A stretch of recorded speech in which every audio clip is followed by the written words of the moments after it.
Olá pessoal, tudo bem com vocês? Espero que sim. Nessa videoaula de hoje, nós iremos tratar sobre o espaço mundial, diversidade e regionalização. Porém, nós não iremos tratar sobre esse tema em sua completude, certo? Porque é um tema muito abrangente e o vídeo ele sairia muito extenso.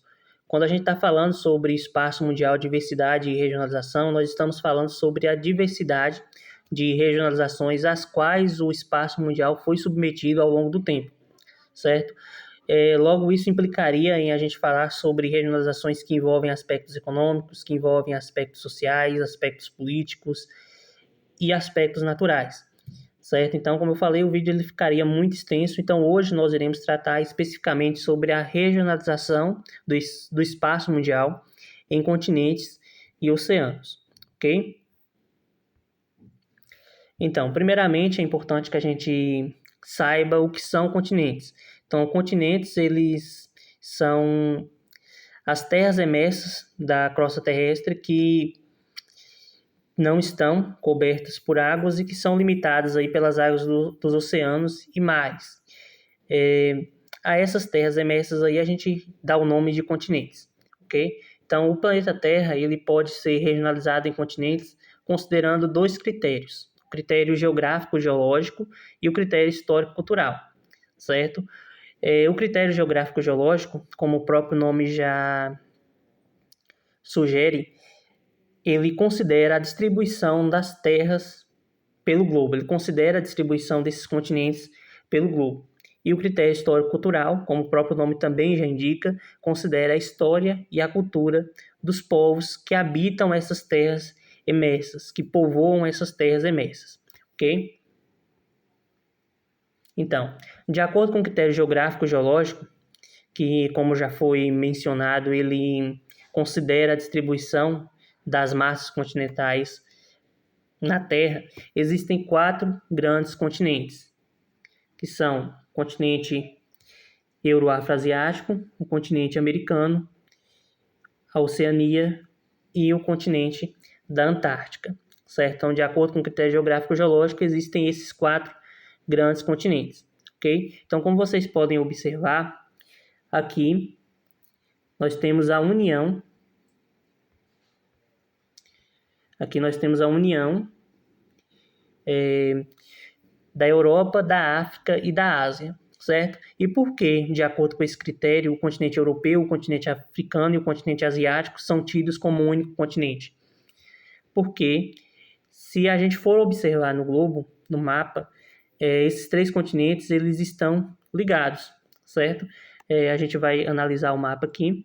Como vocês podem observar aqui, ó, esses 3 continentes eles estão ligados. Então, a Europa ela nada mais é que uma extensão do continente asiático, e o continente africano ele esteve por muito tempo ligado ao continente asiático também por meio do Istmo do Suez, certo? Só que esse istmo ele foi recortado há algum tempo atrás.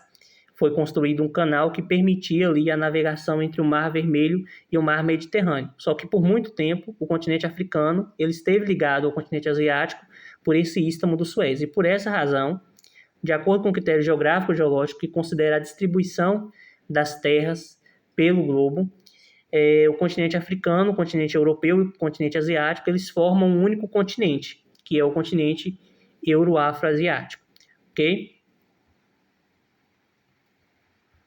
Já de acordo com o critério histórico-cultural, que é o critério que considera a história dos povos e suas culturas, não é?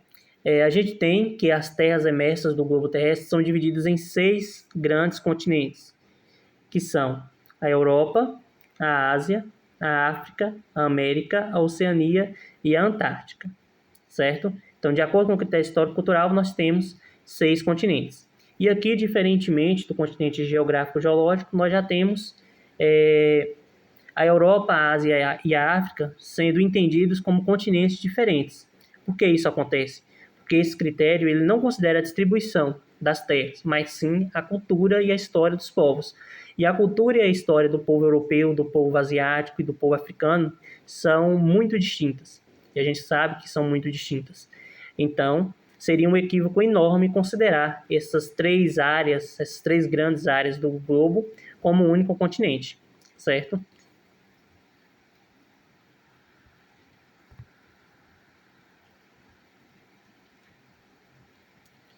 E com relação aos oceanos, nós temos que, primeiro vamos analisar esse gráfico. Analisando o gráfico aqui, nós temos que 71% do planeta Terra é composto por água e 29% pelas terras emersas, tá? Então, em terras emersas aí a gente tem os continentes, as ilhas e tal. E aqui, com relação às águas, nós temos oceanos, mares, lagos, rios e etc. Certo? Então, o que a gente precisa entender é que 71% do planeta Terra é composto por águas e 29% por terras emersas, tá? E com relação aos oceanos, nós temos que, na verdade, existe um único oceano, ok? Só que ao longo dos tempos, ao longo da história, diferentes porções desse oceano foi recebendo nomes específicos, ok? E aí a gente a gente nomeou parte desse oceano como Oceano Pacífico, uma outra parte como Oceano Atlântico, uma outra parte como Oceano Índico e uma outra parte como Oceano Glacial Ártico, ok?